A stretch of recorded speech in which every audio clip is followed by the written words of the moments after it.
I'm Dr. Angela McBurdy of DoctorFlute.com, and today's practice with me is the Chaminade Concertino, the beginning of the Vivo.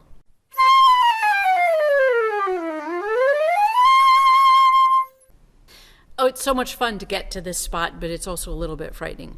Because I think the hardest part of this whole Chaminade Concertino is the first few measures of the Vivo. And I think it's because our fingers are so very uneven. It's this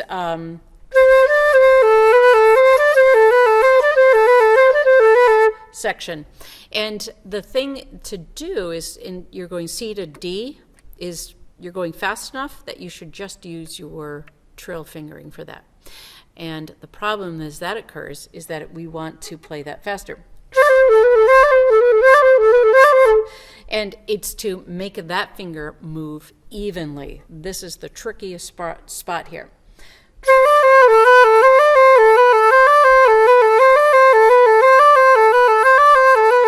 Now, don't mind that it's not the same tone quality as the other notes, because it's going to go fast enough that you won't even hear it. It won't even be a problem.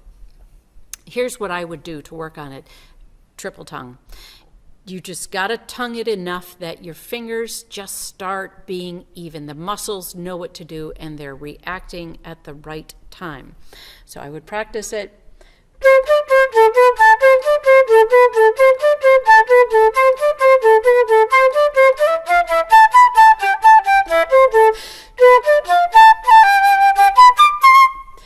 And then again.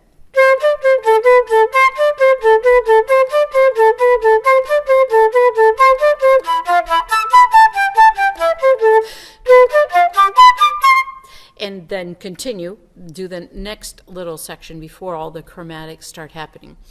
Then you can mix it up a little bit. Keep the same tempo, use a metronome. How about slur 2, tongue 1?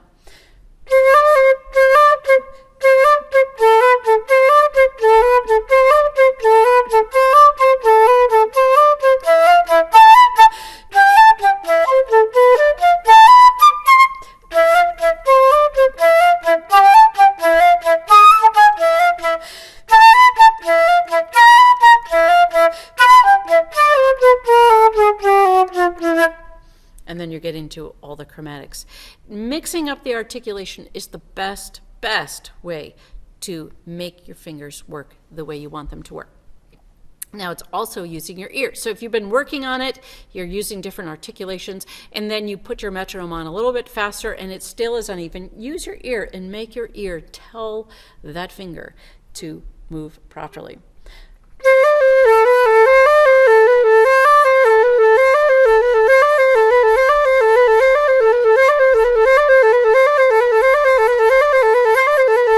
Until I get to the tempo that I want. But the minute I hear whatever tempo it is that they start becoming uneven, I'm going to go back and do those articulations. I just have to get this finger here to get under control. That's the trickiest part here.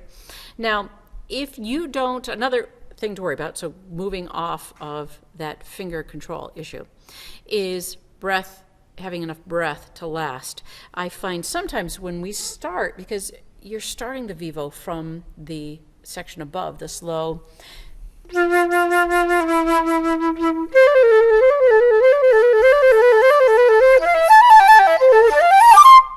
If you don't have the right breath before you get there, you're not going to make it to measure 75 in there. Then you get to take a big breath. But you know, if you're not at the right tempo, that's going to be hard to do. That's okay.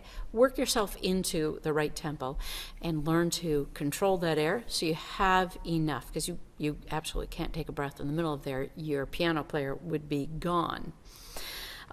That's the section. Now, a little bit past that is the chromatic. So you're still doing triplets, but it's chromatic scales. If you've worked on your chromatic scales, this is no problem at all. If you haven't worked on your chromatic scales, go do number 5 of Taffanel and Gobert. That's where you learn to play your chromatic scales, starting anywhere, going up all the way, and learning to play them in triplets, in duplets, in any articulation. and playing them very evenly. That's the only thing through here until we get to measure 80. And measure 80 starts, this happy little perky melody here. Make sure that when you're trilling in measure 79, you don't take your breath till after the grace note.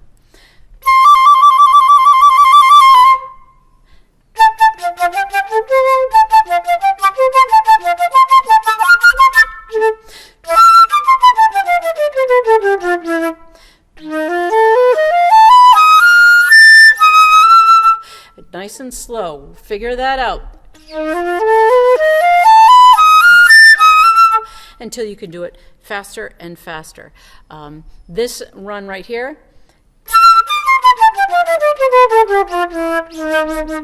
is with the piano. It's a really nice little scampering duet, like two mice going down the keyboard. So again, knowing how these parts fit into the piano is really very nice.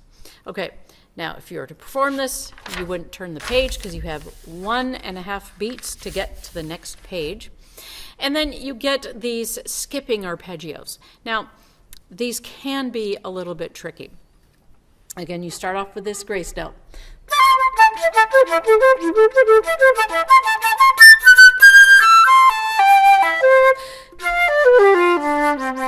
Okay, so I took it out of rhythmic context a little bit.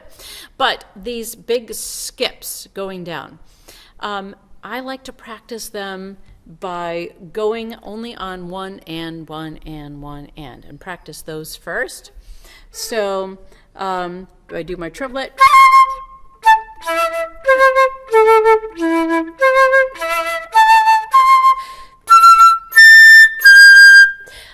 Practice that enough so that I really hear where is my line going. Those are more important than the second 2 and 4, those notes.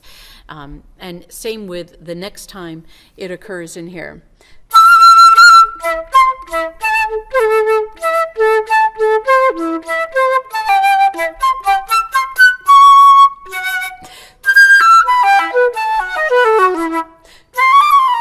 And then you're back into your chromatic scales again.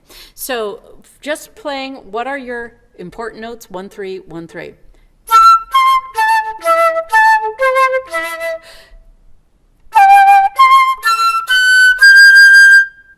Playing that enough so you just really hear it. And then what are the secondary notes that come in?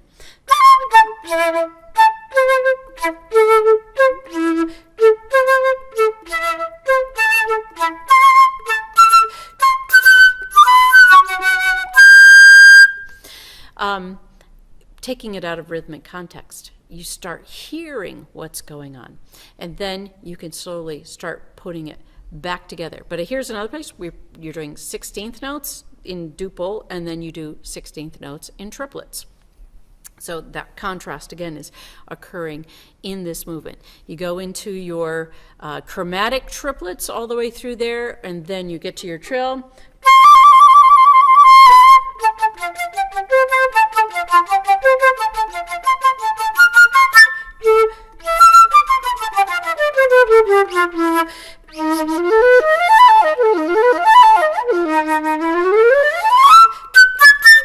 That's really your most dramatic part of the whole thing, is right through there. So you get 7s again, and again, I put the metronome on and count 1, 2, 3, 4, 5, 6, 7.